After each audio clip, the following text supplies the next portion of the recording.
कौन सा क्रॉप लगाना चाहिए, इसका मार्गदर्शन भी गांव के सरपंचों को करना पड़ेगा। इस बार हमारे देश में 280 लाख टन चावल गोडाउन में पड़ा है 3 साल से, और चावल अब ज्यादा रहेगा तो सड़ सकता है। क्या आज हमारे देश में चावल इतना ज्यादा है कि पूरे वर्ल्ड को हम चावल दे सकते हैं? वी आर चावल सरप्लस। चीनी, शक्कर, इतनी हालत खराब है कि वर्ल्ड में इंटरनेशनल मार्केट में चीनी का भाव 22 रुपए किलो है, हमारे देश में 34 रुपए किलो है, और हम 10 रुपए किलो सब्सिडी देकर पिछले साल में हमने 60 लाख टन चीनी एक्सपोर्ट की और 6000 करोड़ की सब्सिडी दी। तीसरी बात, गेहूं सरप्लस है, मक्का सरप्लस है। 1700 रुपए एमएसपी जो मक्के की थी वो भाव अब 1000 और 1100 रुपए पे आया है। क्या क्रॉप पैटर्न हम बदल सकते हैं? हमारे देश में 80 से 90 हजार करोड़ का एडिबल ऑयल हम इंपोर्ट करते हैं, पर आज दुर्भाग्यवश हमारे देश में फल्ली का तेल हो, जवस का तेल हो, सरसों का तेल हो, करड़ी का तेल हो, सोयाबीन का तेल हो, आज कम है। तो क्या पर एकड़ प्रोडक्टिविटी बढ़ाकर हम इसको कर सकते हैं क्या? सब संभव है। मैं नागपुर में, हमारे ऑरेंजेस होते हैं, और मुझे बहुत इच्छा थी कि नागपुर के ऑरेंजेस एक्सपोर्ट हो। मुझे स्वीडन जाना था, तो यहाँ राहुल ठाकरे करके, सिद्धरराव ठाकरे करके बहुत बड़े नेता थे कांग्रेस के, अभी भी है, उनका लड़का था, बहुत अच्छा काम करता है। मैंने कहा मुझे 2 बैग भर के आप संतरे दो। मैं दुबई गया और दुबई के लोगों को मैंने सबको, मेरा अच्छा दुबई में संबंध था, तो बुलाया चाय के लिए और सबको संतरे दिए। अब हमको 6 कंटेनर हमारे बेचे गए और अभी 100 कंटेनर का ऑर्डर मिलेगा, और 32 रुपए किलो संतरे का भाव मिल रहा है, जबकि यहां हमको 12 रुपए 15 रुपए भी नहीं मिल पा रहा। हमारे यहाँ सब्जियां हम एक्सपोर्ट कर सकते हैं। हमारे यहाँ क्रॉप पैटर्न को बदलना, और ये बात बहुत महत्वपूर्ण है, और विश्वनाथ कराड़ जी को मैं अनुरोध करूंगा कि आप थोड़ा सा, जैसे ये विश्व शांति और ये सब बातें फिलोसॉफी की बिल्कुल सही है, पर हमारे गांव में किसान आत्महत्या कर रहे। विश्वनाथ जी, क्या हम किसानों को सुधार सकते हैं? तो मेरा दावा है कि जब तक किसान पेट्रोल डीजल नहीं उगाएगा तब तक किसान सुखी नहीं होगा। हमने इथेनॉल लाया, जो गन्ने के जूस से इथेनॉल बनता है, गन्ने मोलाइसिस से बनता है।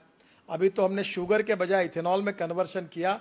1600 करोड़ लीटर हमको इथेनॉल चाहिए, अभी हम 550 करोड़ तक ही पहुंचे हैं।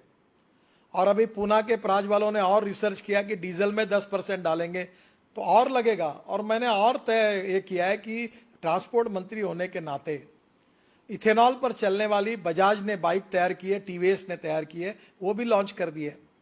क्या हमारे गांव का जवान लड़का अपने गांव में चावल से, मक्के से, गन्ने से तैयार हुए फ्यूल पर अपनी गाड़ी, अपनी स्कूटर अगर चलाएगा तो इंडियन ऑयल और भारत पेट्रोलियम के पंपों की कोई जरूरत नहीं है।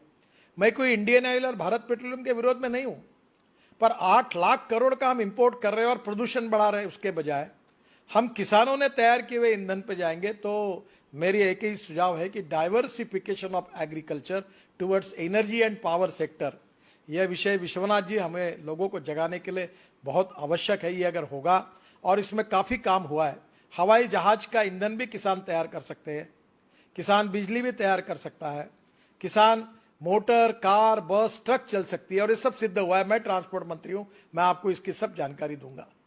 तो गांव इससे भी समृद्ध और संपन्न बनेंगे। और सबसे इंपॉर्टेंट चीज है कि गांव में अच्छी शिक्षा मिलनी चाहिए। हेल्थ सर्विसेज के बारे में कल ही मेरे बहुत दुखद घटना हुई। ताड़ोबा में एक परिवार गया था, गाड़ी उलट गई, लड़की भी मर गई, जवान लड़का भी मर गया। और दुर्भाग्य यह है कि ये जो मर गया इसका कारण रोड में एक ब्रिज था, उसको कटड़े नहीं बने थे। अब प्रश्न ऐसा है कि हमारे गांव में हमारी लोगों की सुरक्षा करना, गांव में हमें लोगों को आर्थिक दृष्टि से रोजगार देना, किसानों की खेती को इकोनॉमिक वायबल करना, इसके लिए ऑर्गेनिक फार्मिंग का भी प्रयोग हुआ है। अभी हमारे गांव में जो कचरा, आप एक अच्छी बात है, जैसे आपने लोगों के बारे में कहा, मैं सभी सरपंचों को अनुरोध करूंगा कि मेरे खुद के घर में अनुभव आया था कि मेरे यहाँ जानवर मर गए, मुझे प्रोडक्शन अच्छा नहीं मिलता था। तो ये जो गायकवाड़ है, बीवीजी वाले पूना में, ये एक बार आए, उन्होंने मुझे कहा कि आप पानी टेस्ट करो। तो उनके साइंटिस्ट है और मेरे कुएं का पानी टेस्ट किया तो ध्यान में आया कि उसमें बहुत हार्ड वाटर है। फिर मैंने सॉफ्टनर लगाया और जमीन को भी सॉइल हेल्थ कार्ड और पानी का टेस्टिंग हर किसान ने करना चाहिए। इसमें हम लोग सरपंच ने जिम्मेदारी लेनी चाहिए कि मेरे गांव में एक भी किसान ऐसा नहीं रहेगा जिसका सॉइल हेल्थ कार्ड होगा और पानी टेस्टिंग होगा। अगर ये दो बातें की तो हमारा उत्पादन बढ़ जाएगा। और इसलिए ये दो बातें करने के बाद आपके जमीन में एनपीपी में नाइट्रोजन, फास्फोरस, पोटेश में क्या कम ज्यादा है वो खाद डालिए। जो आता वो खाद केमिकल फर्टिलाइजर डालता है। अभी ये प्रयोग हुआ कि जिनके खेत में ऑर्गेनिक कार्बन 0.80 के ऊपर है उनको 100 टन गन्ना हुआ, और जिनके खेत में ऑर्गेनिक कार्बन जो है ये 0.20, 0.25 30 से 40 टन, 25 टन गन्ना हुआ। ऑर्गेनिक कार्बन इंपॉर्टेंट है, और ऑर्गेनिक कार्बन जो आता है वो बायो फर्टिलाइजर से आता है, सेंद्रीय खतों से आता है। हम जैसे गांव का पानी गांव में, घर का पानी घर में, खेत का पानी खेत में कह रहे, वैसे गांव का जितना कचरा है, चाहे वो गन्ने का पाचट हो, चाहे वो ज्वारी का हो, चाहे गेहूं का हो, वो गांव में ही हम अपने खेत में ही कंपोस्ट खत तैयार करें और उसको हम ऑर्गेनिक, इससे अभी मैं बालों से एमिनो एसिड बनाता हूं, और एमिनो एसिड प्लांट बूस्टर है, तो वो तिरुपति से बाल लाके मैं बनाता हूं, मैं बहुत प्रयोग करता हूं। तो कभी कभी एक बार आगे बार राहुल जी, ऑर्गेनिक फार्मिंग और successful agriculture creating more employment potential in the rural area, particularly गांव में क्या हो सकता है इसका अध्ययन करिए। अभी जैसे मैं खादी ग्रामोद्योग का मंत्री हूं, हनी, अभी मनोज जी वहां है, हाई एटीट्यूड के हनी की कीमत 6,000 रुपए किलो है, और खादी ग्रामोद्योग से हम हनी के लिए पेटियां दे रहे हैं, और जहां हनी इकट्ठा होता है वो क्रॉप का प्रोडक्शन 25% बढ़ता है। अब कितना हनी हम इकट्ठा कर सकते हैं? इसलिए गांव में सोलर चरखा, अब ये वर्धा में हुआ है कि सोलर चरखे पर सूत निकालकर उससे साड़ी और कपड़े इतने सुंदर बने, पूरी तरह से उससे रोजगार मिल सकता है। इसी केवल गांव में रोजगार, ये विलेज इंडस्ट्री का टर्नओवर जिसका मैं मंत्री हूं 80,000 करोड़ है, और इस साल अमेज़न ने 70,000 करोड़ का एमएसएमई और विलेज इंडस्ट्री के आइटम्स को एक्सपोर्ट किया है। क्या हमारे गांव में तैयार किए हुए आइटम्स एक्सपोर्ट कर सकते हैं? ये छोटे छोटे लकड़ी के खेल बनते हैं, वो खिलौने बनते हैं।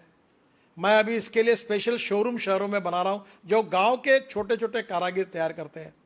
कहीं गांव में सीरीकल्चर सिल्क तैयार होता है, कहीं गांव में लकड़ी 12 बलूतेदार जो है, लोहार, सुतार, चमार। अभी मैंने पैठनी जो बनती है उसकी जूते चप्पल वो पैठनी को यूज करके बने हुए लॉन्च किए।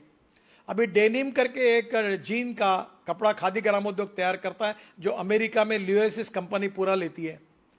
तो ये जो गांव में विलेज इंडस्ट्री हो, aspirant district 115, rural, tribal and agriculture field में आर्थिक स्वाधीनता, आर्थिक स्वातंत्र, आर्थिक स्वावलंबी जब बनाने के लिए ये गांव के सरपंच क्या कर सकते हैं? To save money is to earn money. There are lot of technology which are available, raw material is available. गांव की स्ट्रेंथ क्या है, वीकनेस है, कौन सा रॉ मटेरियल अवेलेबल है, उसके आधार पर किसानों की इकोनॉमिक्स को हम कैसे बदले और गांव को समृद्ध संपन्न कैसे बनाए, उनकी परचेसिंग पावर कैसे बढ़ाए, उसके बिना आत्मनिर्भर भारत नहीं बन सकता। और सरपंच ये लीडर है, ही इज ए कैटलिस्ट।